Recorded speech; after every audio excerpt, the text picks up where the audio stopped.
Hi, and welcome to Dyer Consequences. I'm Claire Dyer, and you're watching Unprecedented TV, the channel that tells you the stories the mainstream media won't, cuts through the censorship, and gives a platform to voices that have been ignored, smeared, or deliberately silenced. On today's episode, I'm joined by someone who took part in direct action against ULEZ, something I know all about, including the blocking of the camera vans, but was unfortunately arrested and was ultimately found guilty of damaging a ULEZ camera. According to the dominant narrative, that makes them a criminal, a danger to society, someone outside the bounds of respectable protest. But narratives are powerful things, especially when they're repeated often enough by the media, politicians, and institutions with something to protect. We're constantly told that ULEZ enforcement and private security, the ULEZ security thugs, as we know them as, are simply upstanding members of the community just doing their job, while those who oppose ULEZ, like myself, are portrayed as reckless, aggressive, or extreme. So tonight, we're going to interrogate that framing. Who decides what counts as lawful, moral, or justified? Who gets labelled a threat and who never does? This isn't about glorifying destruction or pretending actions don't have consequences.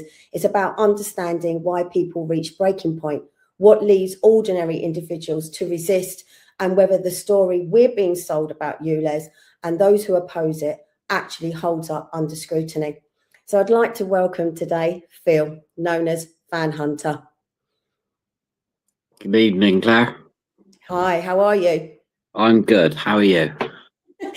I'm okay. We're going to be talking about probably one of my most favourite subjects. And I'm sure, ULEZ, the dreaded ULEZ, or what is the scam is ULEZ, and what we all absolutely hate. Yeah, definitely.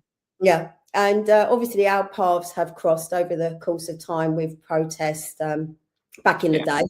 Obviously, there haven't been protests for actual, high profile protests for some time. But you have a story in your for yourself, don't you, that you want to get out there as far as you possibly can. Yeah, definitely. So tell me how it started for you. I'm sure ours will be similar. It started for me when I lost 90% of my business through the first ULEZ expansion, when they expanded it out to the North and South Circular. I was doing property maintenance in Kensington and Chelsea. And when they expanded it, because I didn't have a ULEZ compliant vehicle, I lost 90% of my business. So I started a workshop-based business in Northwood. And then lo and behold, they expanded it out to Northwood. So I lost that as well. And I think, like you, that happened to a lot of people, and they're the people that they don't want you to know about or to talk about, and the hardships that people actually did generally go through. Your vehicle wasn't compliant, was it? No, it wasn't compliant. And, for the sort of 3-month run up to the ULEZ being expanded, vehicle prices just went sky high. I couldn't afford a ULEZ compliant vehicle. The price had trebled. And, I'd spent all my money setting up a workshop, and I just couldn't afford it. I lost, I had customers refusing to use me because I didn't have a ULEZ compliant vehicle because they didn't want to pay my ULEZ fines. So, it just destroyed my business. I heard that happen to a lot of people, especially those who would say delivery drivers for independent businesses. They were having to put the ULEZ on top of their delivery charge. So delivery charge going up, and customers didn't like that. They didn't want to pay the extra charges. No. And yet for a lot of small businesses, just that extra cost per day was just financially too much to be able to survive. And people don't realise that, because I think when you say £12.50, you don't really think of it as being that much. But when you times that by 5 or even 7 times a week, 365 days a year, that's a lot of money. And people can see, obviously, that was the original Les. and then in the pink was where they expanded out to. And right at the bottom of the map, you can see where I am, and you're just Top above left. Bridge, aren't you? Yeah, top left. Yeah. So, well, also what a lot of people don't realise, because we come under Greater London, they think of London as being a city, like the centre of London, when actually I know kind of where you are, and a lot of Greater London, especially for me, we're surrounded by countryside and farmland and country lanes, and people don't realise that. So obviously, like many, and obviously for you, it made it impossible for you, really. I mean, I live on a farm, Claire, right on the edge of the ULEZ zone. But I mean, even to get just under a mile to my local shop would have cost me £12.50. Yeah, that's even if I, buying a pint of milk was £12.50 before I even paid for the milk. Yeah, that's just daylight robbery, isn't it? Yeah. So, I mean, obviously, I know a lot of the story because, like you, all of Greater London ended up with the dreaded camera vans, didn't we? Yes, we did. We did. I do laugh about it because so many of us have said we actually miss those days. We do. They were good days. I made some really good friends in the band days. So why did you decide to go and block the camera vans? A friend of mine, her mum lived in a block of flats which was primarily for elderly people, and there was an 86-year-old man. 2 or 3 days after ULEZ started, he had to go the 2 miles to a hospital, and he just couldn't afford the £12.50, so he decided he was going to walk to the hospital. And bless him, he collapsed and died on the roundabout outside Northwick Park Hospital, because ULEZ, when it started, it was during the sort of 3 or 4 hottest days we'd had that year. And he died from heat stroke outside the hospital. And when I heard that, that grated on me, and that was when I decided I had to do something. I'd moved to London, and I was going to defend London like my home. I'd made it my home. That's what I was going to do. And just tell me about this picture here. That was the first van I ever blocked. I'd got in touch with somebody on Facebook. I'd seen Matt's videos, and this person put me in touch with Matt, and this van appeared about a mile from my home. And I rocked up there on my own, never done it before, stood there with my sign in front of the camera. I didn't even have a stick long enough to stand it on the floor, so I had to hold it up. And I met Matt, and that was the start of my ULEZ journey. See, I can remember my first van as well, and I can remember hearing that one was literally just around the corner from where I live, and I'd been speaking out for some time anyway, and saying people need to do something. And I'm pacing around my lounge, and I've just found out there's a van down there, and I'm thinking, oh, I'm too scared to go down there. And I thought, what am I doing? What am I doing? I can't be telling other people to get up and do something if I'm not prepared to go and do it myself. I've got to put my money where my mouth is. So I go, that's right. Yeah. And not expect. I didn't know what to expect. And there's this van there, and there's a couple of guys standing there, and I'm thinking, oh, I don't know, who are these people? And I nearly decided to just walk past and go to the shops. And I thought, no, do not chicken out, because there was no one else there. It was just me. Yeah. And I very quickly found out that they had security. And I think that was the first of many lies, because I remember a statement coming out from TfL saying that they only put security on the vans once they'd been vandalised. Yet this was right at the very, very beginning. I think it was like day 3 after they had it had been rolled out, August 28th, 29th, wasn't it? 2023. Yeah. And there was security already. And I think it was probably the 3rd van that had ever come into Biggin Hill. And I, like you, I had absolutely nothing. I couldn't even block the camera. And I thought, I'm not having this. And I went back to my car, flicked my boot, got this big picnic blanket, and I'm trying to jump up and just throw it over the camera. And someone came along, and I went, put this over the camera. And then they started accusing me of basically criminal damage for a Yeah. blanket. Yeah. The first video I ever saw online of someone blocking a van was the guy in the Grinch outfit. And he climbed up the ladder and he was sat in front of the camera. And that meant so much to me. It was like, yeah, ordinary people can do it, but do I need to hide my face? And I didn't. And this is obviously what it then progressed to. Yeah.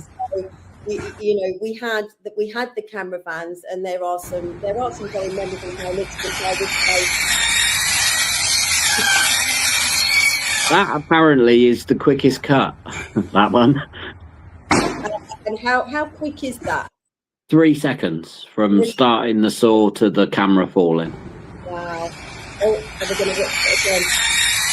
I mean,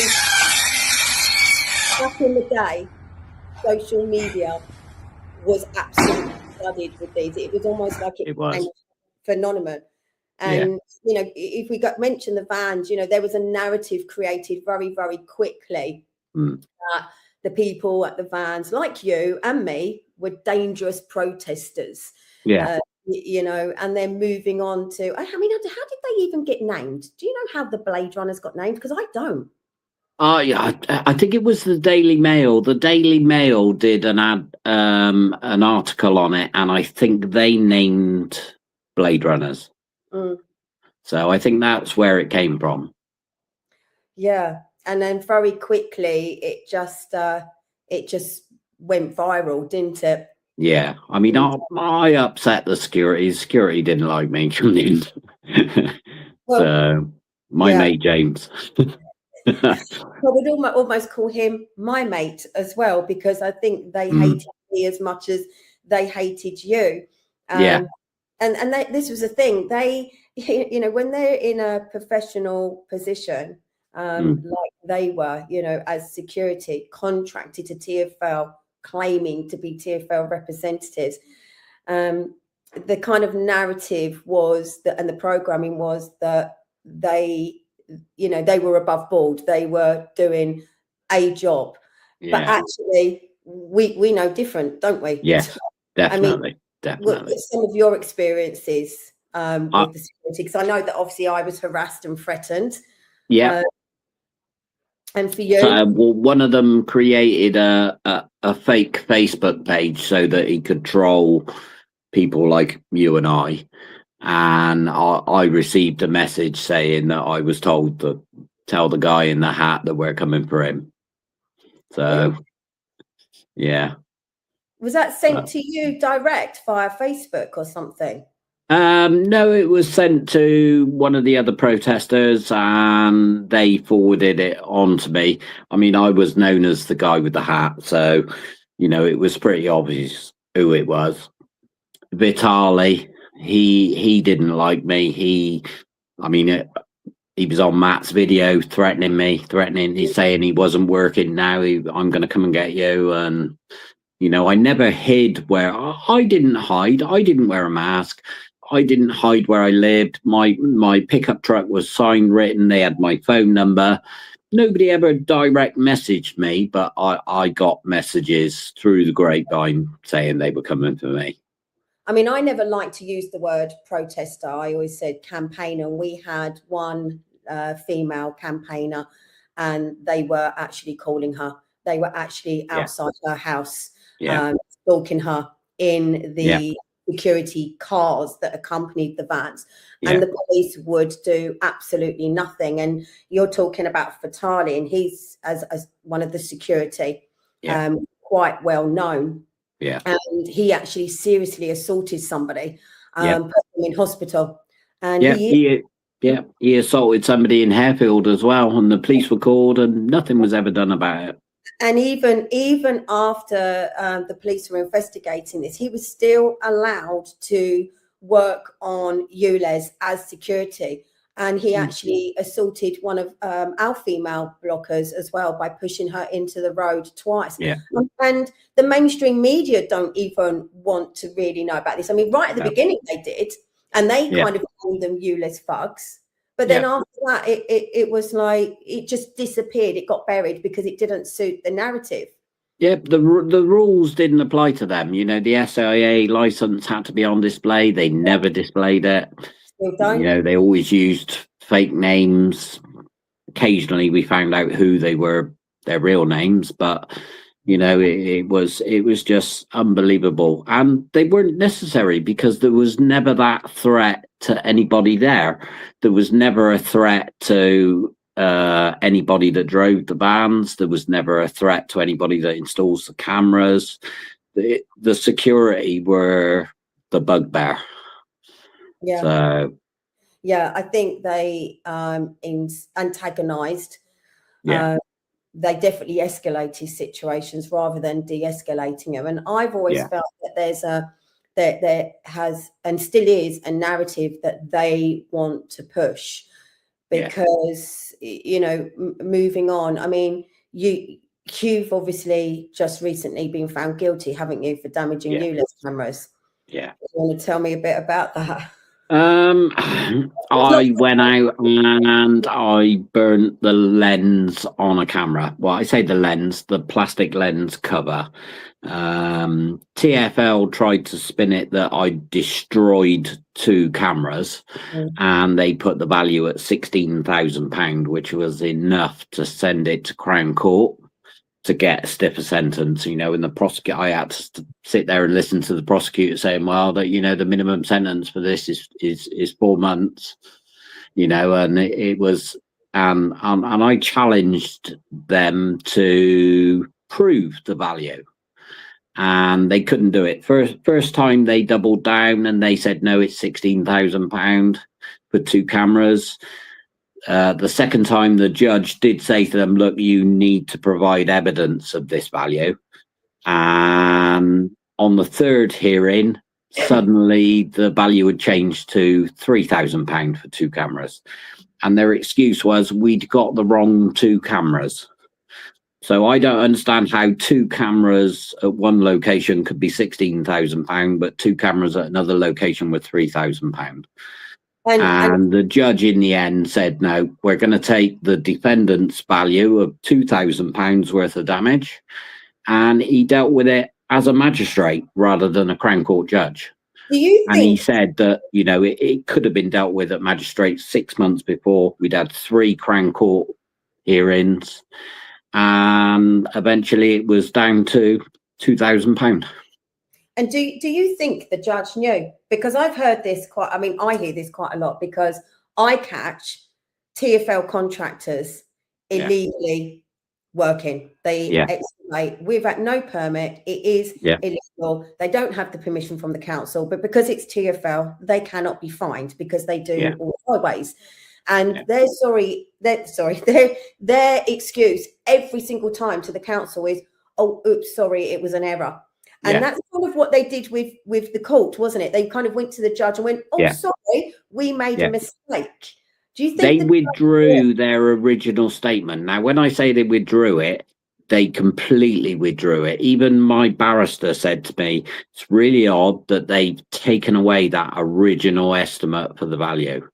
He said, because he said when barristers get paid, they get paid on sheets of paper. He said, and with that one withdrawn, they won't get paid for that now. And then they replaced it with one that had a lot lower value. See, bearing in mind that how much is TFL in debt by? Well, 800 million in unpaid ULEZ fines, and in total they're 13 billion pound in debt. So anyone could possibly think that maybe TFL are taking advantage of the people that they're cutting cameras, and they're trying to make some money back on it through the courts because they know how much is one of their cameras. They say it's the camera itself is 6,125, but with that you get, I mean, they tried claiming that they'd replaced 2 brackets for the cameras I damaged. Now, I didn't damage the brackets, and the police took photographs of the brackets, and 6 months later the brackets were still the same brackets. They still had the same paint on them, they still had the same marks on them, so they hadn't replaced them. But I mean, in total, it works out at about 8,125 for a camera install on a traffic light junction. But all you did was damage the lens. Not even the lens, Claire. It was just the plastic lens cover. So one could possibly say or argue that they knowingly knew that it was only going to cost £3,000 for two cameras, and yet they thought that they would get away with 16,000 to make that extra money. So that and of course get a tougher sentence, because once it's over £5,000, it takes it from magistrates to Crown Court. Well, this is what I was going to say. I mean, at the end of the day, we're not going to condone the fact that you damaged a camera, and we'll move on to why you damaged that camera. But you're being tried in court for obviously committing a crime. But at the same time, it would be perceived that TfL are also committing a crime of fraud and perjury within the courts to try and make extra money back. But at the same time, leaving you with a tougher sentence, possibly a prison sentence, and ruin your life. You wouldn't get that much. I mean, even painting of a camera lens, I believe, is just a bit of cleaning fluid and wipe clean. And yet your sentence for that would be more than, say, for graffitiing in a bus stop.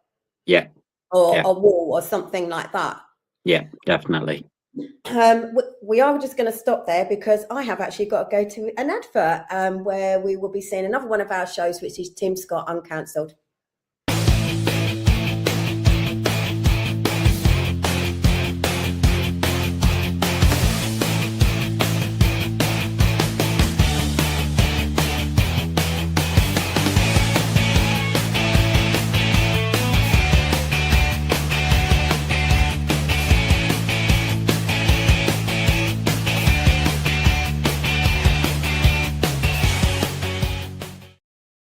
And that was Tim Scott with Uncancelled, another one of the shows you can see here on Unprecedented. And I'm here talking with Phil, known as Fan Hunter. That's what I always knew you as, actually, was Fan Hunter.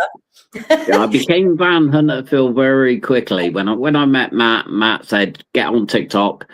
He said, I'll plug you, I'll get you enough followers. And within 2 or 3 days, I had enough followers to go live. And I was then Fan Hunter Phil. The guy with the hat. What pushed you personally to decide to damage the cameras? Frustration. It was, we pinned our hopes on him not getting re-elected, and he got re-elected on, I believe, 18% of the vote, which is very little. But because, so many candidates and so many people not voting, 18% was enough to get him back in office. And I was frustrated. It was very soon after the election that I got arrested. Because I think I've always said that the way I can understand it and justify it is, the simple fact is, it has ruined so many people's lives. Just you, Les. Well, the way I looked at it, when ULEZ first started and that 86-year-old man died, the way I looked at it was the same amount of people had died because of ULEZ as the reason for ULEZ. And actually, trying to base it all on air quality when, we've all said this a million times, and I don't think you can't keep saying it, the tubes. No. Yeah, the tubes, they're awful. I avoid the tubes as much as possible. They're just awful. You come out of there and blow your nose and it's just black soot. Yeah. And readings have been done. And, it, in my opinion, it comes down to common sense. And some people just don't want to see that actually it makes no sense whatsoever. No. And I think, like you, there was probably many other people, because this whole thing about conspiracy and, people talk about the Bladerunners like it's some kind of organization. But the way I saw it was that it was individual people at different times, as when ULEZ came in, that reached their breaking point. And it was like, this is a tax on the poor. It's a scam. It's unjust. It's unfair. It's the public consultation. Probably 80 to 90% of people in Greater London were against it. And I think people just reached breaking point, really. Yeah. know? Yeah. So I mean, I know people that live outside the zone but worked in the zone, and they didn't get a say in the consultation. well, exactly, and it obviously has affected a lot of the people that were outside the zone. And I know, where I live, a lot of local businesses, your car could be compliant and you could drive around, but if you had a local business, it stopped a lot of people now coming into the zone to Yeah. spend money. Yeah. So it affected their business anyway. Yeah. And people don't look at the wider picture of how much it actually affected people. Mm. And as I say, like you had a breaking point. You went out and stopped the camera vans and blocked them, and then obviously, through absolute sheer desperation, I think. Yeah. I mean, once the vans went, it was right. We're still not stopping this by just getting rid of the vans. That was one of the problems. But and that was why I went on to do what I did. I was frustrated. I was annoyed. I just felt it was such an unjust system for something that they said was for clean air, and it wasn't. Never about clean air. No, and there's been another case just recently that was in the papers, which I think people remember it as being the Sid Cup bomb. Do you remember that? It was Yeah. I believe. And he's just obviously been found guilty on a 2-week trial for damaging a box. But there was two individual people involved in that, I believe. Yeah. One actually went earlier in the day and cut the camera down, and he later in the day, apparently, he pleaded not guilty, and did the damage the box, which kind of doesn't make sense because the camera was already down. So but we found with that TfL were claiming for damages for both. So the total damage costs for both the camera, the pole, and the box, they were claiming those damages in both court cases. Yeah. Which is surprise me. Which is exactly what they did with you. And this is one of those boxes, isn't there? That is one of those boxes. Apparently that one was run over, apparently. Run over? Yes, yeah. Somebody ran it over. Well, then you've got the whole other side of it, the legal side, where obviously we still see the security, where we legally block the installs of these electrical boxes. And you could probably explain what they are a bit better than I can. Well, the boxes get damaged beyond repair. They have been set on fire. They've been pulled out of the ground. They've been kicked over. UK power networks have to come out and disconnect them, and of course, then consequently, the TfL need a permit to reinstall it.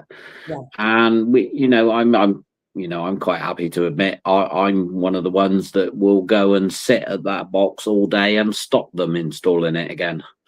So we outside of where I live, we have a few of them, but in Biggin Hill, they never ever even managed to get the boxes in the first place. So for a long time, we had permit sites, on the side of the pavement, where they wanted to come and actually put one in. But because we knew that's what they were coming to do, we'd just stand there and drink tea and coffee. Definitely.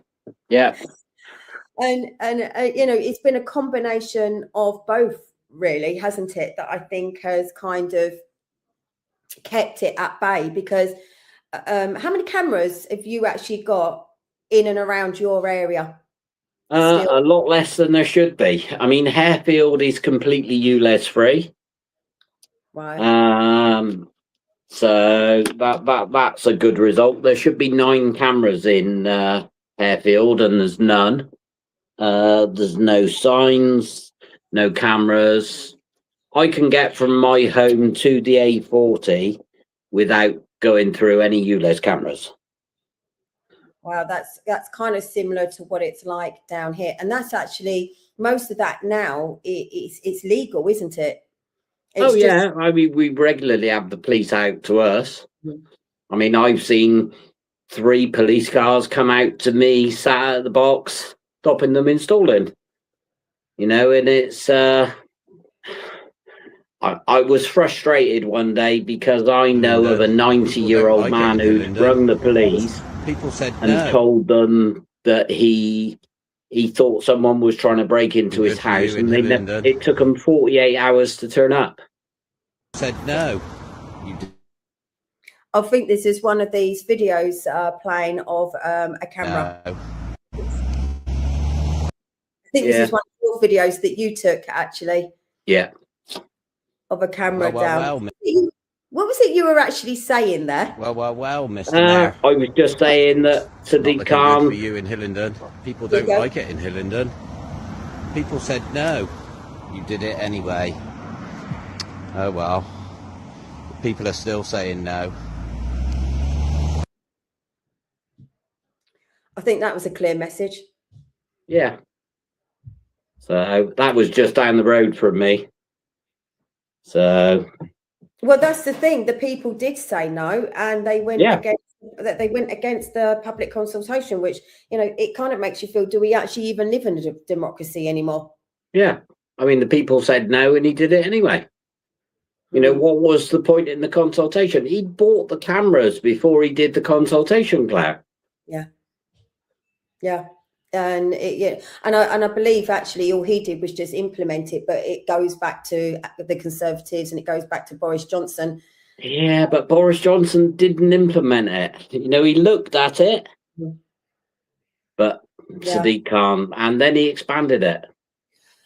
Oh, as you say, Sadiq Khan's ULEZ expansion. Bromley Council measured no overall lowering and expended the £12.50 daily charge zone last year. That was in September 2024. Yeah. I mean, you know, you've only got to watch him in the GLA to see that he lies about absolutely everything. He doesn't want to answer questions. He didn't want to. I mean, Thomas Turrell, who is a Conservative GLA member for here, he actually wanted proper vetting of the security after all the assaults. And they basically voted against it. He asked for a proper complaints procedure because you can't even go through the SIA, and especially if they're not wearing their SIA badges, how can you even make a complaint because you don't know who you're making a complaint against? So they always knew they were protected, and they voted against it. Yeah, it was just, as I say, a narrative constantly being pushed out that people like you are dangerous protesters, even myself. And yet the people that are actually representing TfL are probably committing more crimes than the likes of you and people like you. Yeah. You know, and going back to what you were saying about, you know, the police being called out. I mean, you also stand at the side of the road and stop, I say stop installs, but no one turns up, do they? No, they won't come near me. I'm a bit of a thorn in the side of the security, so they won't come anywhere near me. James won't come to Hillingdon now because of me. So I must admit, I haven't seen him for a long time. It's been a very long time. Adam, yes, Adam. We must stop calling him James, start calling him Adam. Well, I think he's become famous for being called James now, hasn't he? Because he did get made famous, let's be honest. In one of Matt's videos that we did, we were behind the ban at Ladygate Lane. We were there for 8 hours, and somebody on the live commented that his name was Adam, and it just got brushed to one side, you know, and then Big Bill called him James, and that was where we got his name, James. So do you remember when all of them got called David? Yeah, that was a standing joke. We had stickers with, oh, who's this? Oh, it's David. Yeah, I remember that. Because, you know, who in that position would get away with their grandfathers? Another one of yours. These beautiful things that I've got, please stay. I want you, I need to walk TfL have never been back and put cameras on that junction, oddly enough. Really? No, nor that junction. I mean, I think telling the traffic light people got a bit peed off with it, and they said to them, look, if it happens too many times, you're not putting the cameras back. So, because we've got a couple of junctions in Hillingdon where there is now no cameras. My road hasn't got any cameras on it. The last camera to go up on my road was put up at 1 p.m. and cut down at 4 p.m. Wow, that quick. Yeah, that quick. See, this is what I don't think they realised quite how big the pushback was going to be across the board.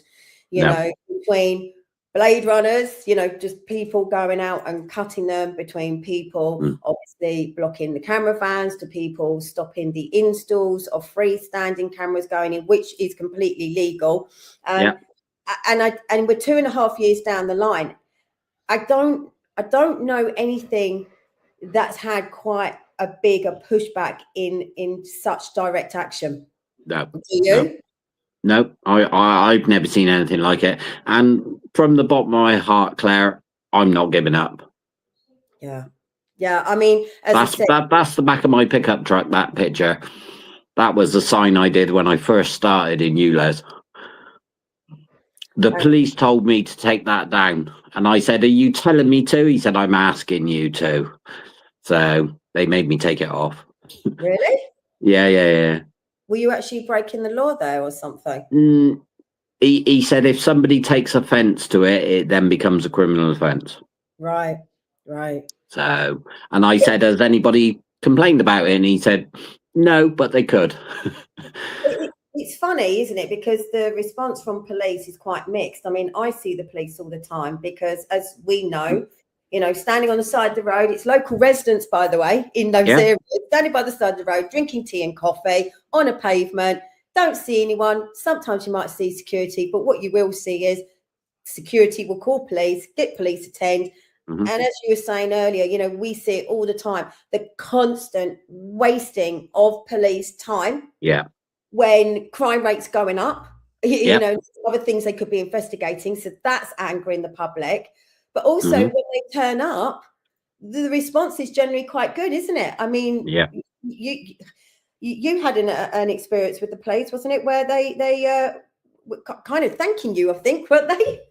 Yeah, I mean, after I'd gone through the courts, I went back to Acton police station to get my phone back. They'd had my phone for nearly a year. They took my phone off me and my jacket when I got arrested.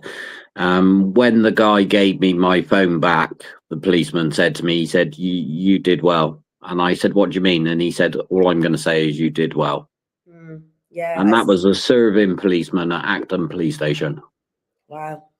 Yeah, I do think it is very much mixed response with the police. And unfortunately, they're Khan's police, aren't they? They're Met police. I've always said they're owned, they're used politically, financially, and personally. And we know that because Sadiq Khan used the Met police to escort Taylor Swift from a concert. They're used every single time to turn up to ULEZ. Where they know that there's absolutely no trouble. As you said, has anyone ever actually been threatened as far as you're concerned? Never. I've never threatened anybody. I've only ever had run-ins with the security. Yeah. The same. And I think across the board, I think a lot of people would say that it's always been the security, the contractors. A lot of the contractors said that the security would make it worse. They never actually felt threatened, that they had no problem with us. I would definitely say there's a narrative being pushed to make people like yourselves and myself as, you know, extremists and dangerous. Yeah, well, that's why I'm labelled as a Blade Runner. You know, a Blade Runner isn't necessarily somebody that's gone out and cut one down. It just seems to be anybody that's fighting ULEZ is labelled as a Blade Runner. Yeah, there definitely is an overlap, because that's what I've always kind of been concerned about. That, you know, I've said to the police that, you know, we have people here that are in their 80s and they live just down the road, and they feel that strongly about it. that they're happy to stand, you know, on the side of the road with tea and coffee and donuts sometimes and biscuits and have a chat. And actually they find it it kind of gets them out. They like to, you know, have the gathering and the chat and the conversation. And I think they're trying to push this illusion that we're like stand up to racism or stop oil or something like that. You know? Look, the vandalism is thought to have happened near the Swan and Mitre. What's this tree? You see a tree lopper? Yeah, that was one of the very first videos I saw, you know, where the guy, he just walked up to the traffic lights outside a pub and they were all sat in the pub garden and this guy just walked up and reached up and cut the cable and walked off. I'll tell you why I'm laughing, because it's Bromley area, which is right near me, and I didn't even know anything about this. I mean, not that I know about everything, but I try and keep my eyes open to see what's going on and know what you know what's happening, especially when it comes to TfL.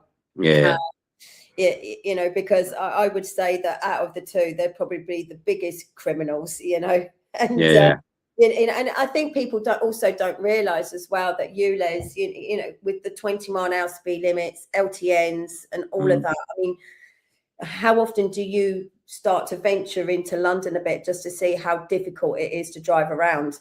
I won't take my vehicle into London anymore. When they expanded the ULEZ the first time out to the North and South Circular, I respected that. You know, I get it. City centres, they can become a bit choked up. So I respected it. But when they expanded it out to the M25, that was it for me. Yeah, I think that's how a lot of people felt. And I think a lot of people are not realising that it is all connected. I mean, we've got facial recognition cameras going up everywhere. You know, you've got ULEZ. We believe it's going to be essentially for state surveillance, 15 minutes. And I say, along with the LTNs and 20-mile-an-hour speed limits, it's impossible to drive anywhere the closer you get to London. And, you know, you can be inadvertently diverted down an LTN or a one-way street. Or into the ULEZ. I so regularly see that people have been diverted off the motorway into the ULEZ zone. And the first they know about it is when they get the fine through 4 days later. Yeah, and that's another thing. TfL said that if there was a planned diversion that would take people into the ULEZ, that was done by highways, they actually claim that the cameras are turned off. Well, we know for a fact that's not true. So that's another lie. But they also said that nobody would get fined or they'd get reimbursed. And the stories that, you know, people are absolutely struggling to even get a fine overturned. You know, it just... they're making it so difficult for people. Absolutely, you know, impossible. That I think just financially, they're just crippling everyone, really. Yeah, they are. And not actually increasing public transport. No, I mean, I very rarely go on the tube unless I absolutely have to. I had to go to Walworth police station, which is by Elephant and Castle. And I got there and the policeman had left a note at reception saying that, sorry, I couldn't make it, come to Kingston tomorrow. So I had to go to Kingston then. But that, you know, other than that, I very rarely go in on the tube. I don't like it. Well, we have actually run out of time, but I think you've made a point there that, you know, you won't use certain transport, you don't travel into London with your van, and it does feel that it is very much about restricting people's movements through their own personal circumstances. And I can't believe we've run out of time. I was enjoying that. I know, there's so much we could talk about with this. I know we our paths have crossed occasionally, but this is the first time we've ever been able to sit and have a proper chat. Yeah, and I think we'll probably have to do it again and move on and get into details with some of the things, some stories about security, because there's some funny ones that we can share. Definitely. Thank you for coming on. You're welcome. Thank you very much for having me. You're welcome. All right. So I want to say thank you to Phil for coming on today's show and for being willing to speak openly about his experience. Whatever people think about ULEZ or the actions he took, it's important that these stories are heard directly, not filtered, not caricatured, and not reduced to a headline. This conversation isn't about telling anyone what to think. It's about understanding the human reality behind protest, the pressures that led people to take the risks like Phil did, and the consequences that unfortunately follow when ordinary individuals challenge policy and power. So I thank Phil for his honesty, his time, and for being prepared to put his name and story out there. So if you care about civil liberties, about the right to protest, about who really holds power and who pays the price when that power is challenged, then these conversations really do matter. This is why you should be watching Dire Consequences, not for easy answers, not for comfortable narratives, but for the truth in all its complexity, the kind that doesn't fit neatly into a headline or a government press release.